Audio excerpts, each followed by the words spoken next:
This is a special note to all the single ladies and all the single brothers. Dating advice. You ready for this? Find somebody who is occupying their street, not watching you occupy yours. I have a belief with my daughters. My daughters are like, Dad, when is it going to be a good time to date? I'm like, never, girl. You're going to live here until you're 70. But I think dating, for the most part, is worthless and useless until you can actually do something about it. That's the first thing. So if you're occupying your street and you're doing great things, if you're in high school, for instance, I don't know who you're dating and what you're doing, because that guy you're dating, he ain't got no job. He has nothing to offer you just yet. I think it's a good idea to occupy your street and just keep on occupying your street. And then eventually, if you occupy your street faithfully enough, you're going to find somebody who's occupying their street.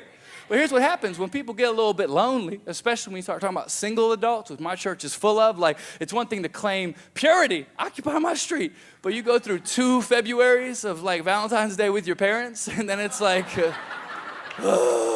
and then your standards start dropping. Like, you used to want a man of the cross, and then 2 years later, a girl will just accept a guy that has a tattoo of a cross.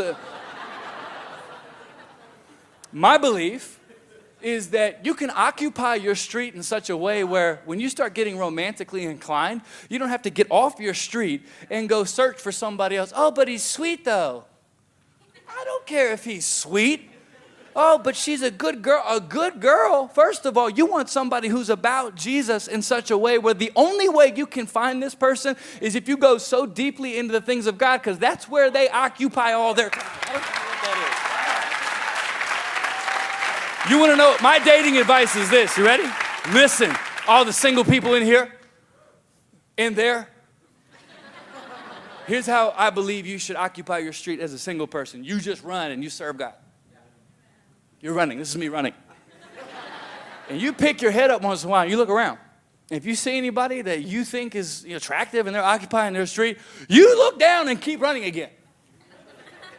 And then, maybe a couple years down the track, look around again. And if that same person's still running, great. Look down again and keep running and trust the soil that you're in. Because you know what's going to happen? At one point, you're going to pick your head up and you're going to continue to see this person that is running after God like you are. And if you're in the right soil, you're going to have somebody watching your race, a leader, a mentor, someone who loves you enough to tell you the truth when you don't want to hear it. And they're going to lovingly push you into another lane. You're just going to be like, this is awesome. And before you know it, it's going to be so obvious that that person is running the same race as you, occupying the same street as you, that you're not going to have the devastating testimony of so many people in our country that were going awesome for God, doing great things for Jesus, but then I started dating Ann. What if you changed the culture? And your only testimony was, I've been occupying my street. And I occupied Matthew 6:33, which is you seek first the things of God, and everything everybody else is chasing is going to land at your feet. That's how I found my wife. I remember the day I saw Laura Lentz. I remember the jeans she had on. #HeyGirl. And I remember I started a church stalk. And I don't believe there's any problem with that. Meaning, like, everywhere she was, I ended up being there. Oh, I can't believe we're worshiping together in the same row. What's up, girl? I was volunteering at women's conferences, like randomly, like, hey, I'm just on the team here. And Laura was building the youth ministry at Hillsong Church. She very rarely ever had time for me, ever, because she was just busy occupying her street. I remember the first time I met her, I'm like, hey, Laura, I'm Carl. She goes, that's great, mate. And kept on going. I was like, oh my gosh, I love you. I got to have you.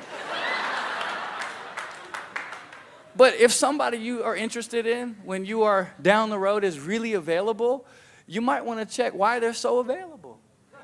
I believe the most attractive thing somebody can ever do in the kingdom of God is serve Jesus like he's the only part of their picture. Not part of their picture, not a little bit of it. He's everything. So some of you who are occupying your street faithfully, wondering someday if is God going to bring you the right person, absolutely. Some of you who have had horrible past history with making the wrong decisions as you've dated, why not make a fresh decision to stay occupied, planted, serving God, wide awake to all the things that could go wrong by getting out of God's soil and all the things that can go right. If I just occupy wide awake to the things of God, I can avoid so much heartache and pain.